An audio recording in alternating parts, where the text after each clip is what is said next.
আমি একটু আপনার কাছে জানতে চাই, এই যে প্রোগ্রামটা হলো এটার তাৎপর্যটা আসলে কি?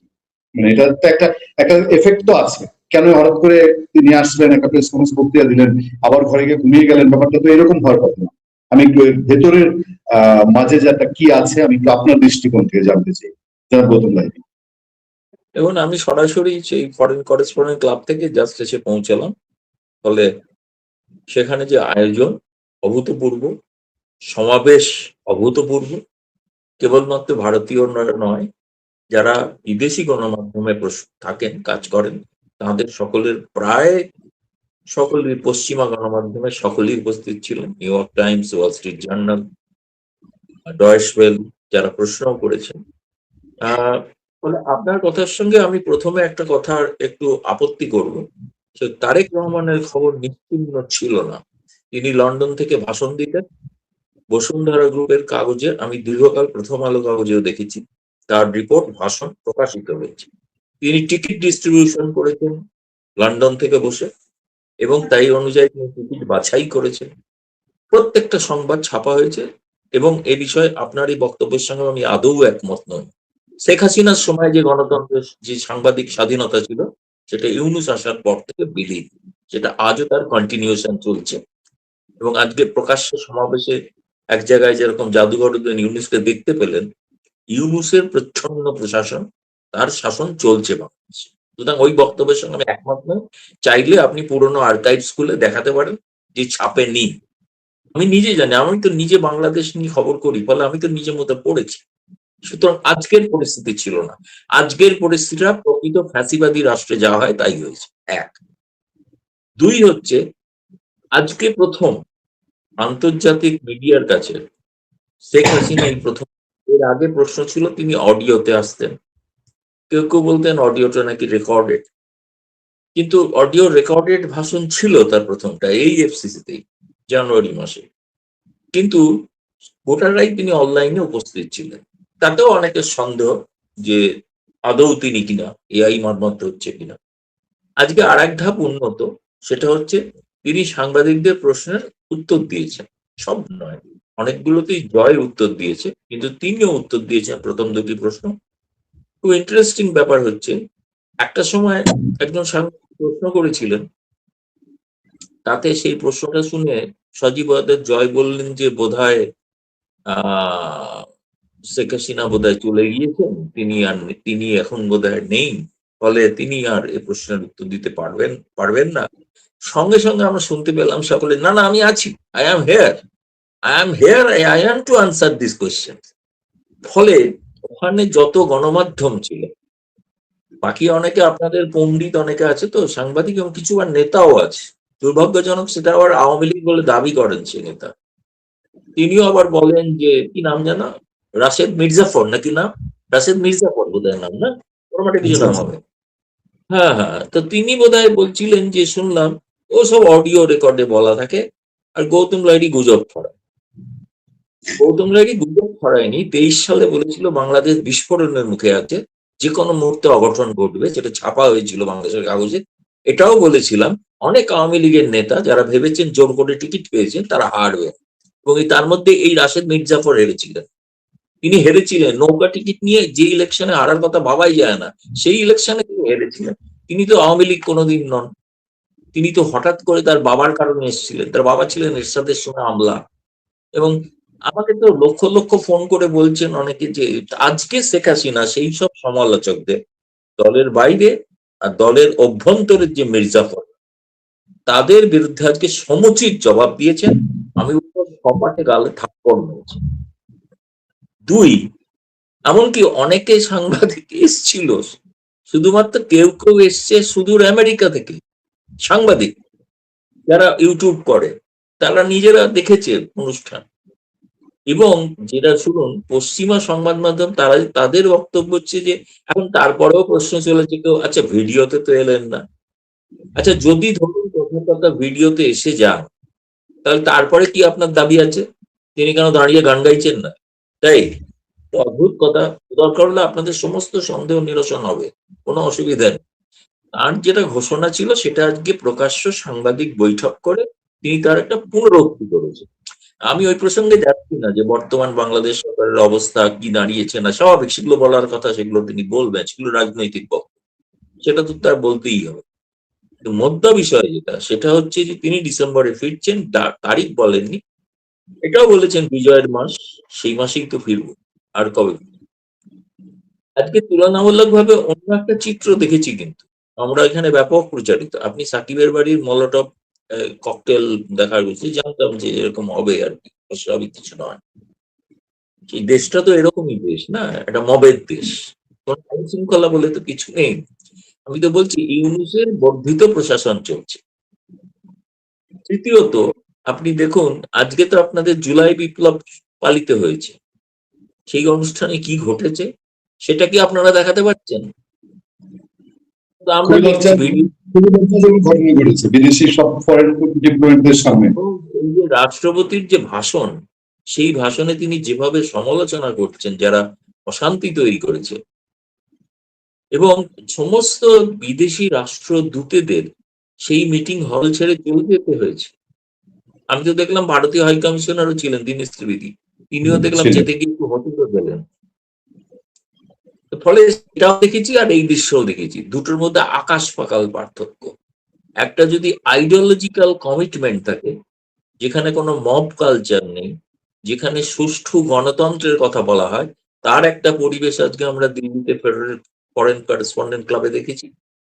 আর একটা দেখলাম আপনাদের ওখানে রাষ্ট্রপতির বাসভবনে, কি কাণ্ড বলুন। মনে হচ্ছিল যে তাকে তো মানে, যাই হোক সে প্রসঙ্গ বাদ দিই, আপনি যেটা বলছেন তাৎপর্য হচ্ছে এটাই, শেখ হাসিনাকে ঘিরে যে বিভিন্ন রকমের অপপ্রচার চালানো হচ্ছিল, তার অপপ্রচারে তিনি আজকে স্বয়ং জবাব দিয়েছেন।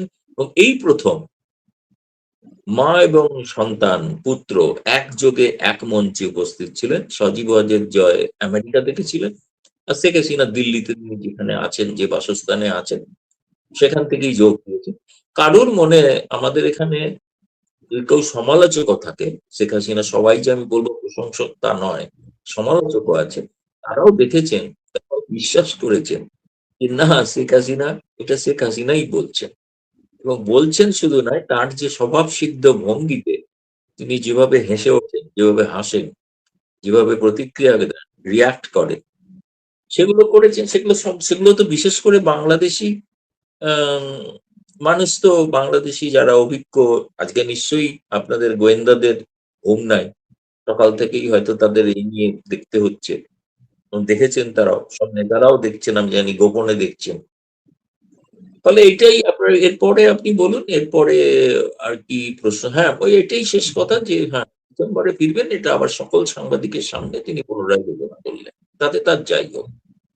দাদা, আপনি আপনার কথা প্রসঙ্গ ধরে বলি, আপনি যে 23 সালে বাংলাদেশ অঘটনের কথা বলেছেন, এখন এই 26 সালে এসে কি আবার কোনো অঘটনের আশঙ্কা করেন কিনা বাংলাদেশ নিয়ে? আপনার কি এই ধরনের কোনো অঘটন ভয় আছে? অঘটন না, বাংলাদেশ আবার গণতান্ত্রিক পথে ফিরছে, তার শুভ সূচনাটা আজকে এই জুলাই 5ই আগস্টে দেখলাম। আমি বলেছিলাম আপনাকে অনেক কাল আগে যে আগস্টে কিছু ঘটবেই, সেই আগস্ট থেকে ঘটাটা শুরু হলো, এবং শুরু হলো মানে তার যাত্রা শুরু হলো। এখন যদিও এটা একটা আওয়ামী লীগের জন্য শোকের মাস, কিন্তু এই আগস্টেই তো শেখ হাসিনার উপরে প্রাণহানি ঘটেছিল, তাই না? 19 বার হয়েছিল, তার মধ্যে 21শে আগস্ট গ্রেনেড হামলা, এবং তখন যারা ক্ষমতায় ছিলেন সেই দলই আজকে ক্ষমতায় আছে। তাহলে অঘটন আমি তো নিশ্চয়ই, আপনি যেটাকে অঘটন বলছেন, আমি অঘটন বলছি না, আমি বলছি বাংলাদেশে আবার গণতন্ত্রের চাকা ফিরছে, এবং অগণতান্ত্রিক ব্যবস্থার অবসানের একটা সম্ভাবনা দেখা দিয়েছে, আশার আলো দেখা দিয়েছে, এইটাই বলতে পারি। আমি কোনো অঘটন দেখছি না, যেটা ঘটনা উচিত, যেটা স্বাভাবিক, সেটাই ঘটতে পারে এবং ঘটতে চলেছে। কিন্তু শেখ হাসিনা নিজেই তো একটা সময়সীমা দিয়েছেন ডিসেম্বর, তাই না? সুতরাং তার আগেই ঘটে যাচ্ছে কিছু, কিন্তু ঘটাটা শুরু, তার লক্ষণগুলো স্পষ্ট, যে ডিসেম্বর পর্যন্ত আমরা দেখি, অপেক্ষা করি। দাদা, আমি আরেকটু আরেকটা প্রসঙ্গে যাওয়ার আগে একটু দর্শকদেরকে ধন্যবাদ জানাতে চাই। আজকেও সর্বাধিক সংখ্যক দর্শক, প্রায় 1,500 দর্শক লাইভ ভিউতে আছে, যুক্ত আছেন আমাদের সাথে। তাদেরকে একটা ছোট ধন্যবাদ জানিয়ে, বাংলাদেশ সরকার রিকোয়েস্ট করেছিল ইন্ডিয়াকে যেন শেখ হাসিনা এই প্রোগ্রাম করতে না পারেন। আমরা সরাসরি যদি বুঝি, কারণ একটা সরাসরি দীনেশ ত্রিবেদীকে বাংলাদেশের পররাষ্ট্র উপদেষ্টা তিনি বলেছিলেন, এবং এরপর এটা নিয়ে পররাষ্ট্র প্রতিমন্ত্রী কথা বলেছেন। আপনার কি মনে হয় না এটা এই দুই দেশের সম্পর্কে কোনো প্রভাব ফেলতে পারে? এবং সামনে যেহেতু ব্রিক্স এর দাওয়াতটা এখনো ঝুলে আছে প্রধানমন্ত্রী তারেক রহমানের, এটা কোনো এফেক্ট করতে পারে কি মনে করেন আপনি? না, দেখুন, শেখ হাসিনার উপস্থিতি এবং ভারতের উপস্থিতি সে ব্যাপারে ভারত সরকার স্পষ্টই এর আগে খলিলুর রহমানকে জানিয়ে দিয়েছিলেন তিনি যখন এসেছিলেন। এবং খলিলুর রহমান সেই রেকর্ড, সেটা ট্রান্সক্রিপ্টও আছে আমার কাছে, তিনি যে সাংবাদিকদের কাছে বলেছিলেন যে শেখ হাসিনা আছেন এটা আমরা জানি, মেনে নিয়েছি, এবং সেটা ছাড়াই কিন্তু আমাদের সম্পর্কের উন্নতি হতে পারে।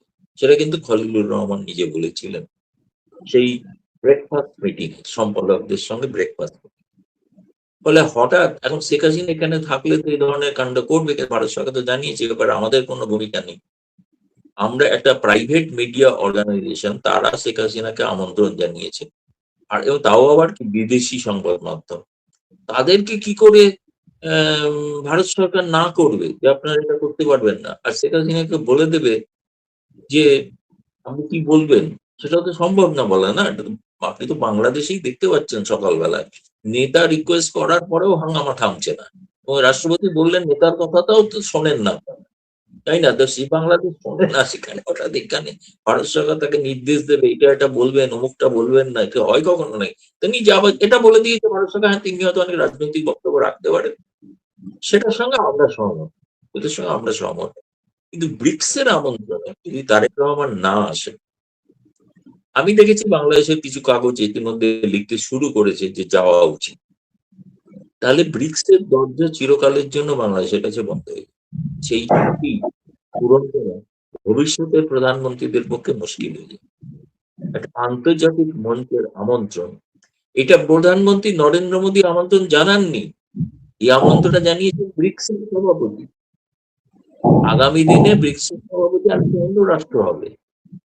তো ভারত এখানে আমন্ত্রণ জানিয়েছেন বলে আসবেন না, এরকম যদি কোনো সিদ্ধান্ত নিয়ে থাকেন, এটা আমি বলবো হঠকারী সিদ্ধান্ত, এবং বাংলাদেশের স্বার্থকে তারা, আমি বলবো যে নষ্ট করছেন। ভবিষ্যতে ব্রিক্স এর যে সদস্য হওয়ার যে আবেদন, সেটা তো অনেক অনেক দূর, মানে 20 বাও জলে চলে যাবে। আমার মনে হয়, আমি এখনো বিশ্বাস করি তিনি আসবেন। এর সঙ্গে এটাকে ভারতের সঙ্গে দ্বিপাক্ষিক সম্পর্কের বিষয় হিসেবে দেখবেন না, যদি তিনি প্রাজ্ঞ রাষ্ট্রনেতা হয়ে থাকেন। আর যদি না হন, যদি জামায়াতের কথায় যদি প্রভাবিত হন, তাহলে আসবেন না। এই জয়টা হবে তো জামায়াতের। তিনি যদি ভারতে না আসেন, জয় হবে জামায়াতের, জয় হবে হিজবুত তাহিরের, জয় হবে হামাসের, জয় হবে মৌলবাদীদের। সেটা যদি তিনি চান তাহলে সেটা তার সিদ্ধান্ত, সে ব্যাপারে আমি কোনো কিছু বলতে পারি না। আমি আমার বিশ্লেষণ আমি বললাম এই। দাদা, আমি যদি আনুষ্ঠানিকভাবে ভারতের অবস্থান নাও বলি, আমরা বুঝতে বাকি থাকে না শেখ হাসিনা যেভাবে যে আতিথেয়তায় ভারতে আছে, তার নিরাপত্তা, তার অন্যান্য সুযোগ সুবিধা, বাংলাদেশ সরকারের কথার বাইরে তাকে মিডিয়ায় বক্তব্য দিতে দেওয়া, এই প্রেস কনফারেন্স করা, এই সম্পর্কটা ভারত সরকার কি কোনদিন চাবে যে উনি যে ডিসেম্বর আসতে যাচ্ছেন, যাও তুমি বাংলাদেশে গিয়ে মরো গিয়ে, এইটা যে ভারত চাবে না এটা আমরা অনুমান করতে পারি। তাহলে সেই ক্ষেত্রে শেখ হাসিনা আসার কেন্দ্র করে কি বাংলাদেশ সরকারের সাথে ভারতের একটা দূরত্ব বাড়ার সম্ভাবনা? নিশ্চয়ই এটা বাংলাদেশ সরকারও ভাবছে, তারাও ভাবছে যে ডিসেম্বরে শেখ হাসিনা পাঠানোর পেছনে যদি ভারত থাকে তাহলে পরিস্থিতিটা কি হবে। মানে এটা তো একটা জটিল পরিস্থিতি। কিছুই হবে না, কিছুই হবে না। তারেক রহমান, বিজেপি, এই বিএনপি সরকারের পক্ষে শেখ হাসিনার কেশাগ্র স্পর্শ করার সাহস হবে না, আমি বলে দিচ্ছি। যত যাই ভাষণ দিন, কেশাগ্র স্পর্শ করতে পারবে। কারণ প্রথম কথা হচ্ছে, এখানে এই সাংবাদিক বৈঠকে প্রাক্তন মন্ত্রী, সাবেক মন্ত্রী, তিনি বলেছেন যে শেখ হাসিনাকে এখানে প্রধানমন্ত্রীর মর্যাদায় রাখা হয়েছে, তার নিরাপত্তা যেরকম দেওয়া উচিত সেরকম দেওয়া হয়েছে। এবং শেখ হাসিনা নিজে বলেছে প্রশ্নের উত্তরে, ভারত সবসময় আমাদের সঙ্গে থাকে, মানে সংকট হলে ভারত পাশে থাকে। ফলে এটা একটা সংকট, তো শেখ হাসিনার প্রাণ সংশয় যদি হয়, তাহলে শেখ হাসিনা মনে করেন ভারত, যদিও তিনি বলেছেন না ভারত সরকারের সঙ্গে আমার কোনো আলোচনা হয়নি, এমনকি বর্তমান বিএনপি সরকারের সঙ্গেও কোনো আলোচনা হয়েছে এমনও তিনি বলেন, স্বীকার করেন। আমি বলবো স্বীকার করেন। ফলে এই সময়টা তো লম্বা, দেখা যাক। এটা একটা আমি আমার দৃষ্টিতে আমার মনে হয় শেখ হাসিনা একটা চমৎকার একটা রাজনৈতিক চাল চেলেছেন, যে চালেতে যদি ভারত সরকারের পক্ষেও একটা অসুবিধা হচ্ছে, তার ঘনিষ্ঠতম বন্ধু তার যদি জীবন সংশয় হয়ে যায় তাদের কারণে, সেটার জন্য তারা জীবনে কোনোদিন মানে ভুলবেন না। তেমনি তারেক রহমান সরকারও বুঝতে পারছেন যে শেখ হাসিনা যদি আসতে চাইছেন যখন, তাকে সেভাবে একজন, আমার মনে হয় ওয়াল স্ট্রিট জার্নালের একজন প্রশ্ন করেছিলেন যে আপনাকে যে যাবেন সেখানে যদি আপনাকে গ্রহণ না করে সেই প্রশ্নটা তিনি বললেন, আমি তো যাচ্ছি। গ্রহণ করা না করা, প্রত্যাবর্তন কি বন্দি প্রত্যর্পণ, কোনো বিষয় তো আমি ভাবছি না। আমি তো নিজেই সিদ্ধান্ত নিয়েছি যাবো, কারণ আমি জানি যে আমার জীবনের উপর এতবার হামলা হয়েছে, আর একবার হবে, হয় বাঁচতে পারি নাহলে মরতেও পারি, কিন্তু মানুষের পাশে যাবো। উনি বলেছেন প্রধানমন্ত্রী হওয়ার জন্য যাচ্ছি, আর এটাও বলেছেন যে আমি সেখানকার মানুষের পাশে থাকার জন্য যাচ্ছি। কোন রাজনীতি, তিনি চেয়েছেন আরো একটা কথা বলেছেন ইম্পর্টেন্ট, সেটা হচ্ছে এই সময় সংঘাত এড়িয়ে একটা রিকনসিয়েলেশন হয়, মানে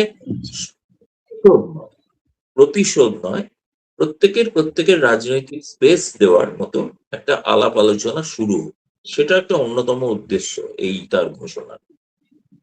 এটা তাৎপর্য। দাদা সবশেষ একটা অবজারভেশন আপনার সামনে তুলে ধরি।